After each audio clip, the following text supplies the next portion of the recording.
Hello everybody, this is Danny from Deep South Homestead. We're here on our porch today. I'm with Julie from Dirtpatcheaven. We're going to be talking about springtime planting, the things that we do on our homesteads in the springtime, just what actually takes place around the homestead during the spring, because it's a totally different time of the year for people down south than it is for people up north, and we want to kind of bring that in today, and we're going to be talking with Julie about that today. So Julie, I don't know that much about where you live at.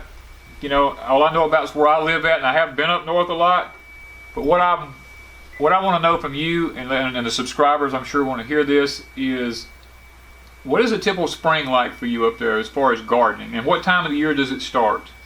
We don't really have a springtime. We go from winter into summer because we will have snow and freezing temperatures. This year we had freezing temperatures on June 28th. Usually we're done by like June 15th. We don't have a lot of extreme weather after about May 15th. But if you don't have a greenhouse, you never ever want to plant anything out before the end of May. Wow. See, that's totally amazing to us down here, because a typical year for us, we have 265 days a year we can plant, which is, you know, in a life-changing event, that's great. Right. Because that means we're able to remain sustainable predominantly most of the year. Here at Deep South Homestead, we actually grow things year-round. There is nothing that says we can't. Now, we may have a cold snap come through that may take stuff out occasionally, but because our climate is up and down, we can get things back up and growing really quick. And we will be planting in 5 weeks, you know, Yeah. because we have to.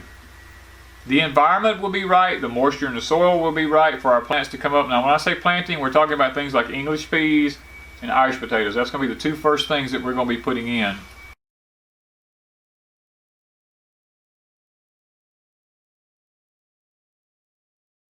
We'll be putting carrots in. If we want carrots for the summer, they have to go in at this time.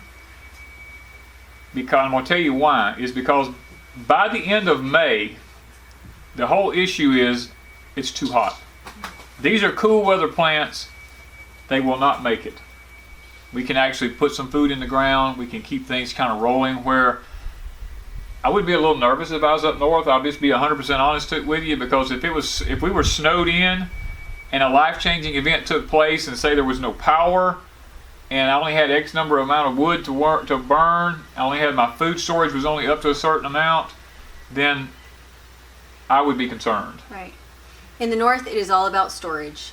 I can see why. Yes. Which is it's all about storage, all about storage, all about storage. For us, we had somewhere around 5 years worth of food storage for us, and we always had at least a year's worth of food storage on hand for our animals.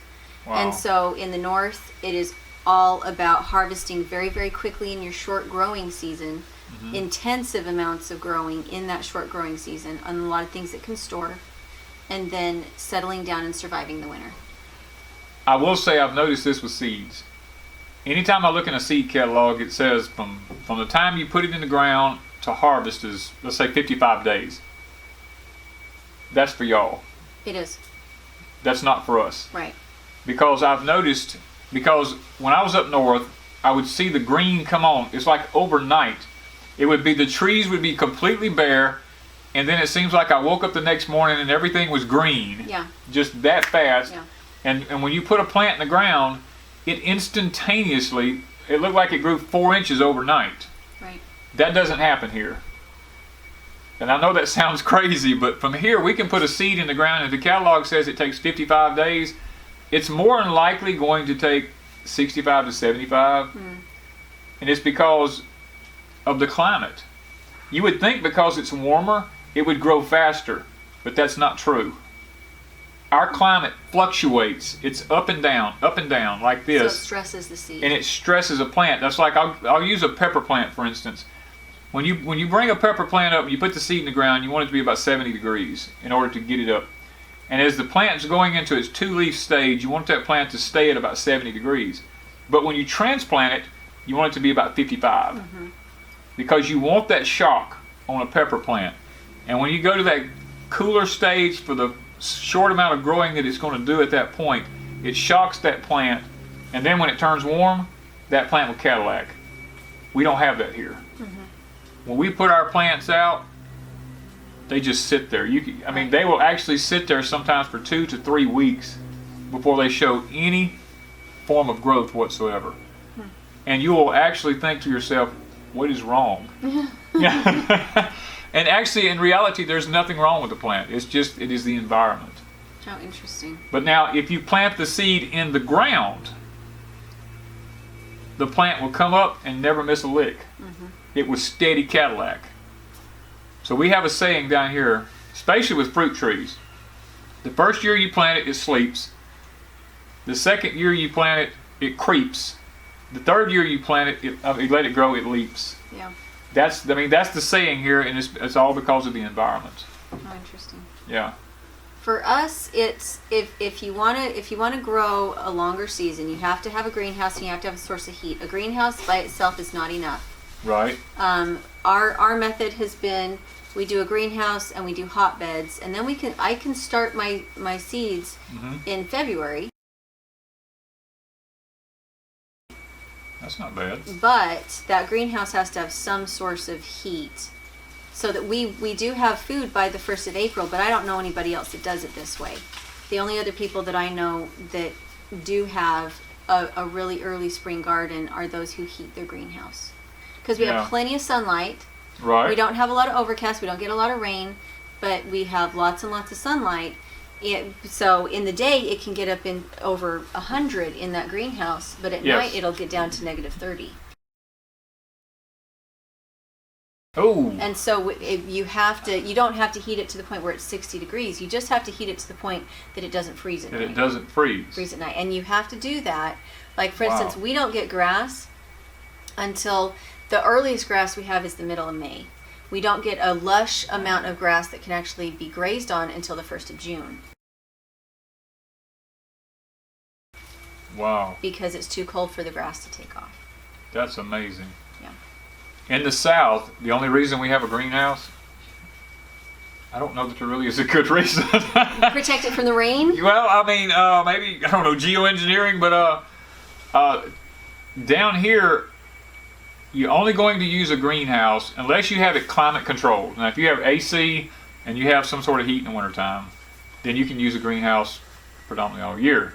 But someone who's just going to be like we are, off out in the country, and you just got a greenhouse that you're just using, we will probably use our greenhouse 1 to 2 months.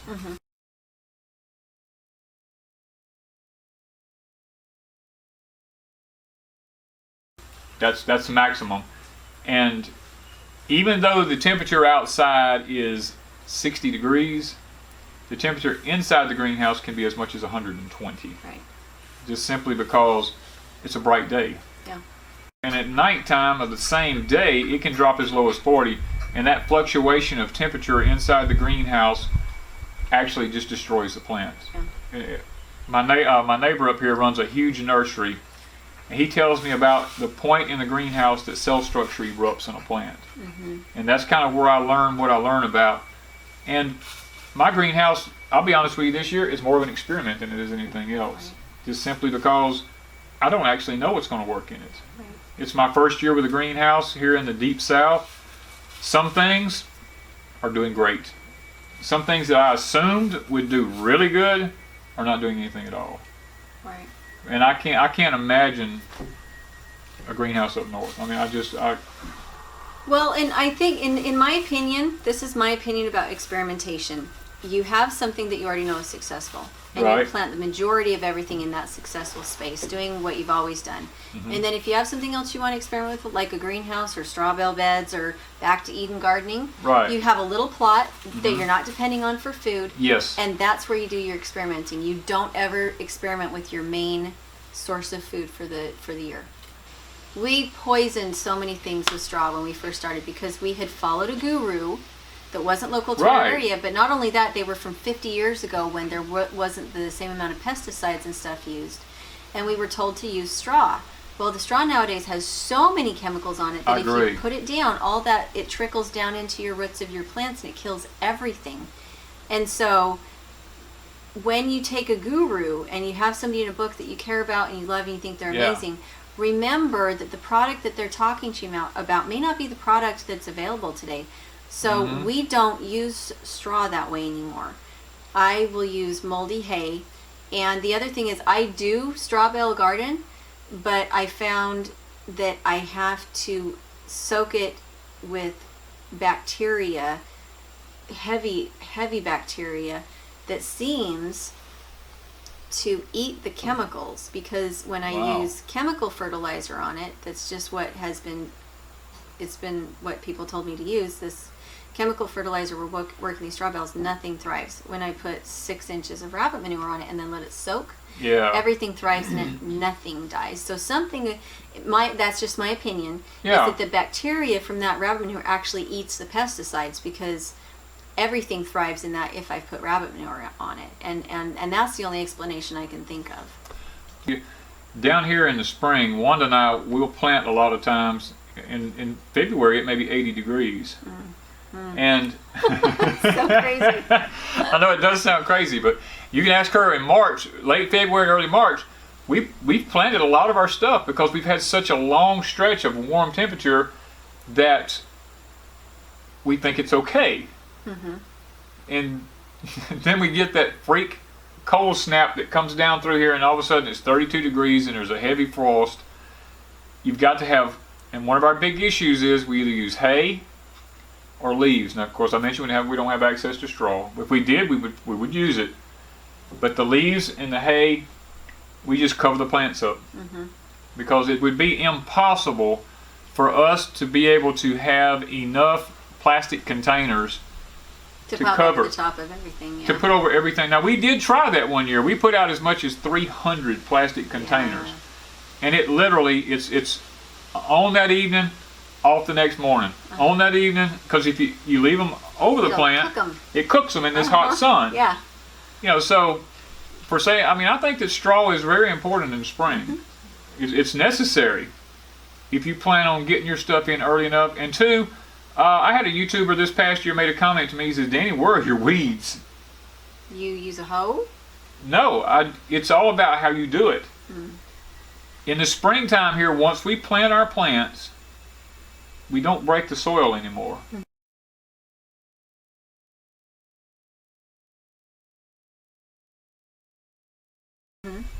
Unless it's just absolutely necessary, unless it's like we begin to go into a drought. If we begin to go into a drought, then we will break the soil. But normally, we never touch the ground again. Because the only reason that you get pre-emergency taking place with seeds is you disturb the soil. Soil that's undisturbed, usually when it goes through the cold climate and comes out into the warmth, will sprout some things, but mulch will usually take care of that. Usually you don't have to get out there and do a lot of plowing or weeding or hoeing or anything like that. The more weeding and hoeing you do in the springtime, the more you expose new stuff to the surface of the soil, and all you do is just create a problem. We've learned that. Where we are, we don't have enough rain to water anything. Like, we'll get a little bit of a drizzle sometimes in the middle of summer that's enough to ruin hay, but it's not enough to do anything for the roots of anything. It's not real rain, it's just a drizzle.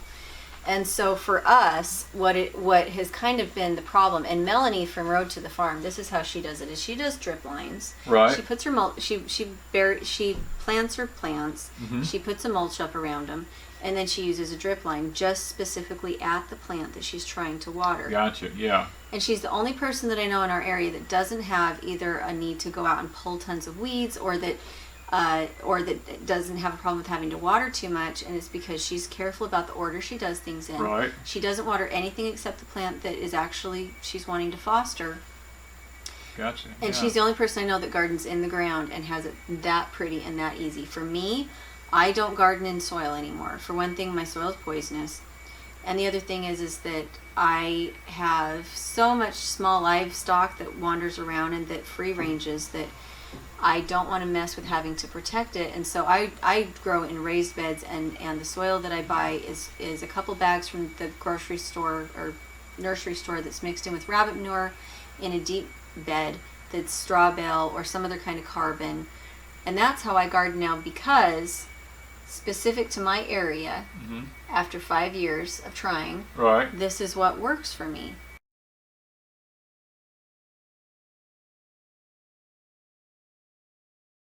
And so there's different experts in the same area that do it differently. And if you don't like one method, go find another expert.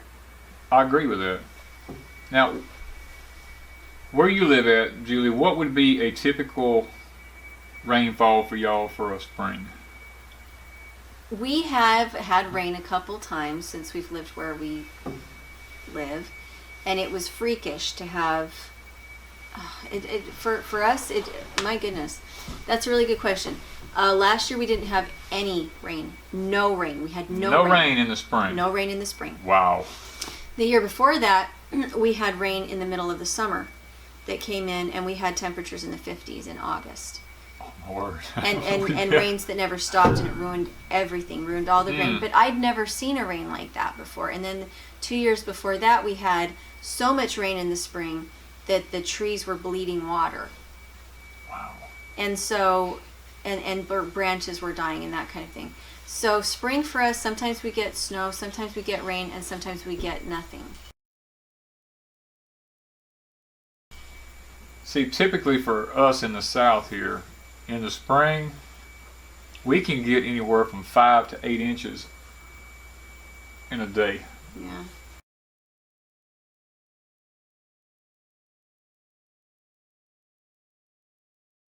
You know, That's us for a year. And that can happen up to 4 and 5 times a month.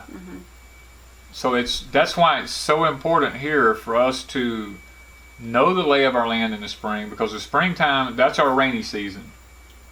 Because if you don't terrace, or we use hugelkultur here, laid off as a terrace, or swales, or whatever you want to call it, if you do not terrace your land, you will lose it. Especially if you bed it up, or what will happen is the rows will actually wash in, cover up with dirt, they will become compacted, nothing will come up. Yeah. Just simply because of the amount of rain we get in the springtime. What we have here is, you can see how it's washed across it here. It washes gullies in here. We got one here. We got one on the other end of the garden up there. Well, and so location. We're in the west. We're in the northwest. If you went northeast, they get rain. Yes. If you went directly north, they get rain. And a lot of the places that we've seen that are wooded and are beautiful, like up in Vermont, is that they would get lots of rain, and it was really important for them to terrace. In my area, terracing does nothing. What you want with us is berms. You want wind blocks, because we have wind that comes across, and any moisture that we have blows away. Okay, it evaporates it out of the ground. Evaporates so it anything passes we right put in. over. Yeah. In the wintertime, if it rains and then we get a cold front comes through and we get like a 20-mile-an-hour north wind blowing in here, the ground will dry out just like overnight. Where during the summertime, we don't get wind. It's just a sweltering, hot, humid heat here that's almost unbearable. So for us, springtime, it's a beautiful time down here because everything is just bright green. But as the springtime begins to come to an end, our springs, maybe a lot like what you said, our springs are not that long. Sometimes we don't actually know when we go from winter to summer. Right.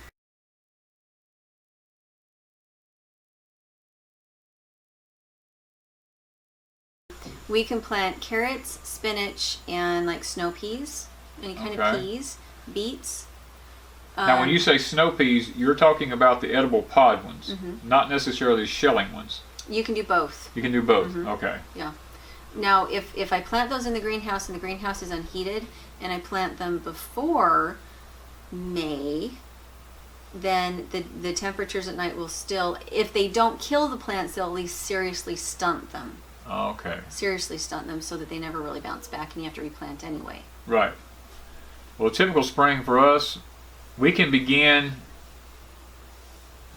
depends on who you are, really, because down here there's a lot of tradition.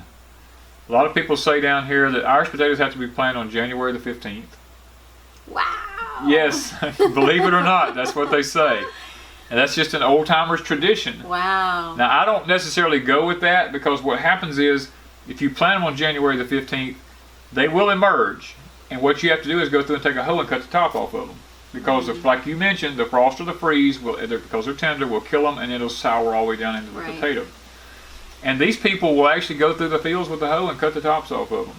They say, it's not time, it's not time. But the old timers say what's happening is those roots are forming underground and you'll get a much larger potato if you're willing to do this. Right. I'll be honest with you, I've tried it both ways. I do not see enough difference in it to warrant me going through that extra work. Right. I will wait till mid-February and plant mine. And when I plant my Irish potatoes, I'll also plant my English peas. I'll plant my greens. I'll put any kind of green out I want, whether it be kale, collards, whatever, broccoli, any of that stuff can be planted. Tender greens, turnip greens, all of it can be planted at that time. And then we can come back in, I would probably say, later in what we call the spring here. Now we're going by the typical June the 21st, spring. I would say by March the 1st, I can have most of my stuff planted. By mid-March, I can have everything that we want planted, with the exception of maybe tomato plants. And corn? Can you plant corn? Oh yes, if your corn is not in and by mid-March, you will not get corn. So that's just one of the things here. Now when I say your corn in, I'm talking about the beginning of March, sweet corn. Mm-hmm. Because sweet corn can take more cold than field corn. Okay. Without destroying it. Now field corn, mid-March. Mid-March to the end of March on field corn. Wow. If you do not do that, especially with the sweet corn, you will have no corn. Wow. I think we can plant about the middle of May. I think May 15th.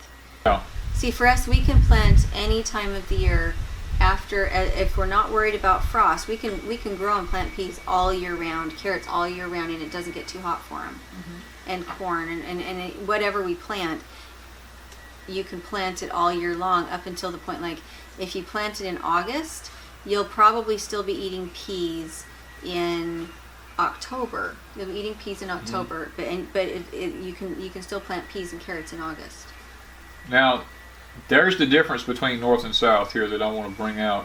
When you say peas, when we say peas down south, it's completely different than what you call peas. Yeah. Because when you say peas, I'm assuming now that you're talking about English peas. Shelling peas or snow peas. Yeah. Mm-hmm. We're talking about crowders. What is that? That is a field pea. Okay. A field pea here will only grow in extreme heat. And do you eat it? Yes. So is it more like a bean? It has more of a peanut taste to it. Ah. Because see, that's the one thing that on YouTube channels we noticed. People say, "Oh, we plant peas," and for a long time I was like, "That's got to be crazy." Right. Because here, English peas are over with here by May. Mm-hmm. There's no such thing as, it's actually before May. It's April. Mid-April, there are no English peas. Wow. It's too hot. They die. They just go away. For us, we have what's called pink-eyed purple hulls. We have Mississippi purple hulls. We have crowders. There's probably an innumerable amount of peas that grow down here during the summer months. And they have they're not sweet. They have a completely different taste than a English pea does. So starchy, starchy. They're very starchy peas down here. And when we're talking about English peas in the springtime, it's something I like to bring out. A lot of people say, I can't stand English peas, I don't like them. That's a big issue here. People do not like English peas. Do they get bitter and dry? Because they get bitter. Now there's a reason why they get bitter. When you pick an English pea, it's predominantly sugar. Right. You have about 45 minutes to get that pea from what you're doing to getting it either frozen or getting it in a jar. Yeah. Because if you let it go beyond an hour, the sugars become starch. Yeah. And that's why in the South here, and it's because of our heat. It has nothing else to do with it. The simple fact is just because of our heat. Sweet corn, exactly the same way. Really? If you harvest sweet corn, people will go out here and they'll pull a whole pickup truckload of it and they'll bring it in and try to process it. And by the time they finish late that evening, it has a sour taste to it. That's too bad. Yeah, and so here, Wanda and I, when we do our corn here on Deep South Homestead, we will pull, say, 40 or 50 ears. We'll bring it to the house. We'll process it. We go back, even if it's the next day, we go back and get 40 or 50 more because that sweetness in it turns to starch almost immediately. So, I mean, that's one of the things. Y'all may not have that problem where you're at. I don't know. It's not nearly as, like with the peas, there's a huge difference between when you first pick them and within a few hours. They won't have as much sweetness, and the same thing goes for corn. Yeah. It won't have as much sweetness after a few hours, but we can store corn from out of the field for a couple weeks in the grocery store.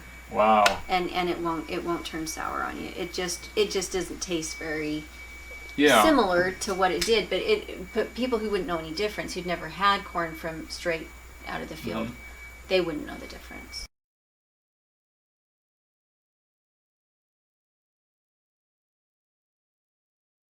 The thing that I've seen in other people is that a lot of people will take a lot of carbon and actually rototill it into their gardens. So rather than necessarily adding amendments, people that I know that have successful gardens use grass. They'll take grass clippings and turn them Green into their grass soil. clippings put the nitrogen back, and it turns to a carbon. Yeah. Okay. But I don't personally know anybody that actually medicates their soil in any way. We're just careful about the variety that we pick. Ah. And so instead of fighting the nature of our soil, instead we're just really careful about using the right seed, the one that can handle the alkalinity.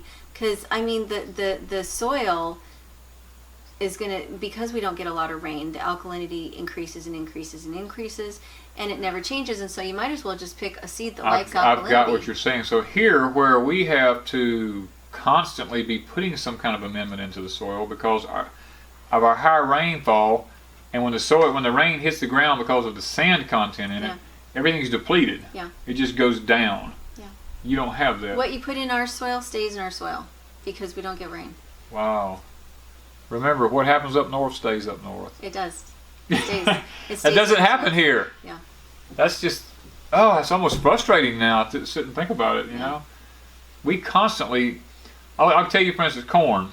When I put corn out, I have to fertilize the fool out of it when I plant it.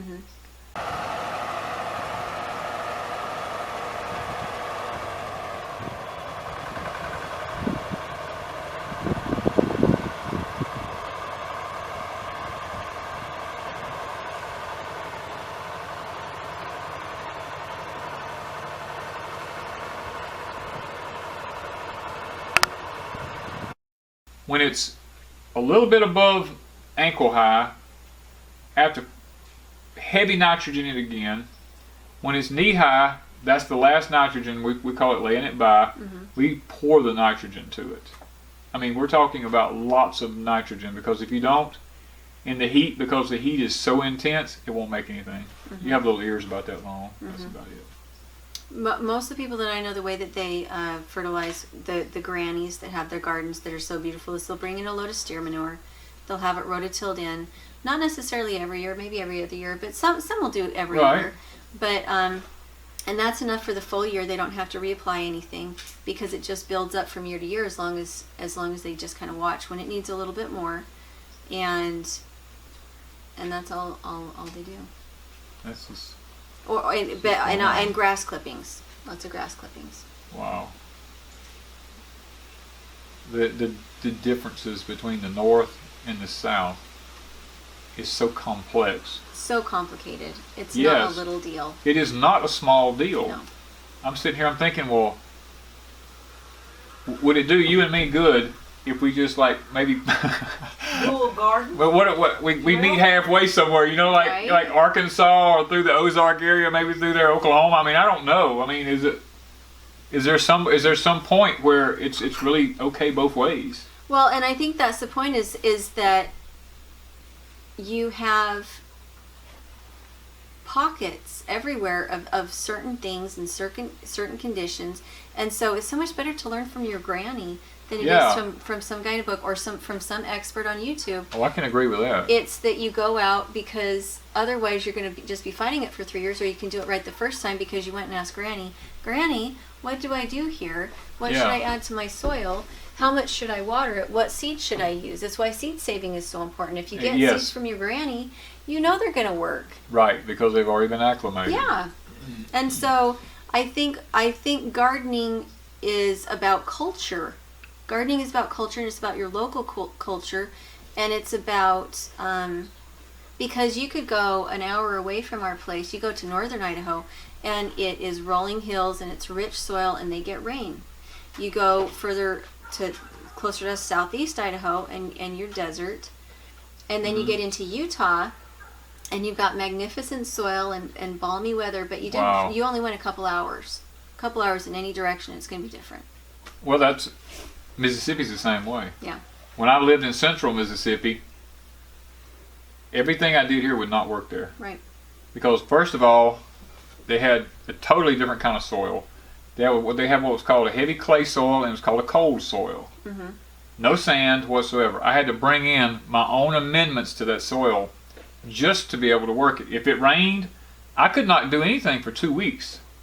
I'm used to down here, if it rains, I can plow tomorrow. Yeah. I can hoe tomorrow. I can do whatever. I can plant tomorrow. Yeah. But up there, I had the skimpiest little garden that you could ever imagine. Where down here, I grow beautiful, luscious stuff. We noticed that driving, or I guess maybe John didn't notice that, but I noticed that coming in the RV parks. I always notice the soil.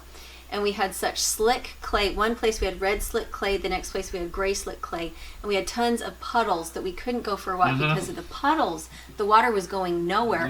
And then we drove into Danny and Wanda's. There were no puddles, and we had rain the whole night that we came in. But when we came out to go for a walk in the morning, there were no puddles to get around. It was all sand. It's all sand. And and we didn't drive that far. We really didn't drive that far. You drove less than 2 hours. Yeah. Yeah. So what is it that you're wanting to plant? What is it you're wanting to grow? And buy property in that space so that you don't have to fight your soil. Exactly. I agree with that 100%. Thank y'all for checking out our talk here about spring at Deep South Homestead with Julie from Dirtpatcheaven, talking about the differences between the North and the South and how complex it can be and how much of a difference it can be to grow things in different areas. So we enjoyed having y'all on this chat with us, so thank you from Deep South Homestead. Bye, y'all.